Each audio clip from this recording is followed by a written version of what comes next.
សួស្តីអ្នកនាងថ្ងៃនេះខ្ញុំមាន5ចំណុចដើម្បីការពារ Facebook របស់យើងពីការ ban របស់ក្រុមហ៊ុន Facebook អញ្ចឹងជាដំបូងបងប្អូនត្រូវចូលមកកាន់ Facebook របស់យើងយើងចូលមកកាន់ account ចឹងហើយបងប្អូនត្រូវរកសញ្ញាត្រេ3របស់ខ្ញុំនៅខាងលើបងប្អូនយើងនៅខាងក្រោមឬក៏ដូចរបស់ខ្ញុំអញ្ចឹងយើងចុចរកសញ្ញាត្រេ3មកបន្ទាប់មកបងប្អូនត្រូវអូសមកខាងក្រោមត្រូវរកពាក្យថាhelp and support នេះសញ្ញាសួរមួយហ្នឹងបាទអញ្ចឹងចំណុចទី1បងប្អូនត្រូវចុចលើពាក្យaccount status យើងពិនិត្យទៅលើ quality តាក់ទងមួយ account របស់យើងហ្នឹងគឺអត់មានជាប់ព័ត៌មានពី Facebook ទេបាទអញ្ចឹងយើងមើលទៅថាវាចេញបែបនេះ green លក្ខណៈវាចេញពណ៌បៃតងបែបហ្នឹងគឺ account យើងស្អាតអត់មានជាប់បញ្ហាអីទេបាទអញ្ចឹងចំណុចទី1អញ្ចឹងចំណុចទី2បងប្អូនចូលមកកន្លែងហ្នឹងដដែលបងប្អូនត្រូវមើលពាក្យថានេះ support បុកនេះបាទអញ្ចឹងមកដល់កន្លែងហ្នឹងគឺបងប្អូនត្រូវមើលទី1បងប្អូនត្រូវមើលreport about other នេះអញ្ចឹងយើងមើលកន្លែងហ្នឹងបើមានកន្លែងហ្នឹងបើមានគេ report តាក់ទងមួយវីដេអូរបស់យើងឬក៏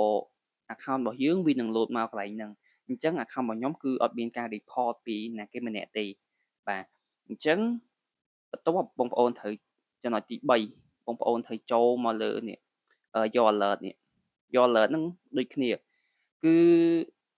វាបង្ហាញយើងតាក់ទងនឹងបងប្អូនធ្វើខុសឬក៏លក្ខណៈថាខុសគោលការណ៍របស់ Facebook ដែលគេបានហាមរបស់យើងមកលើ account របស់យើងគេអត់ឲ្យយើងផុសលក្ខណៈវីដេអូដែលមានឈាមឬក៏វីដេអូដែលអាសរោះនិយាយអីចឹងទៅគឺគេ ban account យើងហើយ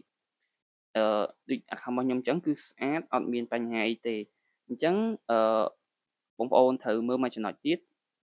នៅ2ចំណុចទៀតបងប្អូនត្រូវមើលអញ្ចឹងបងប្អូនត្រូវចូលមកកាន់សញ្ញាត្រេ3ដែរបងប្អូនហៅពាក្យsetting and privacy បាទបន្ទាប់មកបងប្អូនត្រូវមើលនៅលើពាក្យ setting ចុចលើពាក្យ setting មកបងប្អូនមកដល់កន្លែងហ្នឹងបងប្អូនចុចលើពាក្យថា see more in account center អូខេបន្ទាប់មកអ្នកនរគ្នាត្រូវរកពាក្យថា personal detail នេះបងប្អូននេះ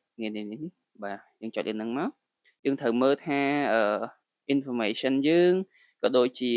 យើង confirm នៅអត្តសញ្ញាណយើងហើយនៅគឺអាហ្នឹងគឺជាអ្វីដែលខាង Facebook គេលក្ខណៈថាគេសំខាន់ដែរដែលគេចង់ឲ្យយើងបង្ហាញប្រាប់គេអូខេអញ្ចឹងបងប្អូនត្រូវដាក់ថ្ងៃខែឆ្នាំកណ្ដាលឲ្យត្រឹមត្រូវតាក់ទងមួយ information តាក់ទងមួយព័ត៌មានរបស់យើងហ្នឹងអូខេអញ្ចឹងតាក់ទងមួយចំណុចទៀតគឺបងប្អូនត្រូវចូលមកលើ privacy password and security នេះខាងលើ personal detail ហ្នឹងចុចលើហ្នឹងមកបងប្អូនត្រូវប្រកាសថា account របស់បងប្អូនគឺត្រូវមាន two factor នេះបងប្អូនត្រូវមាន two factor ហ្នឹងទើប account របស់បងប្អូនសុវត្ថិភាពតាក់ទងមក two factor ហ្នឹងគឺជា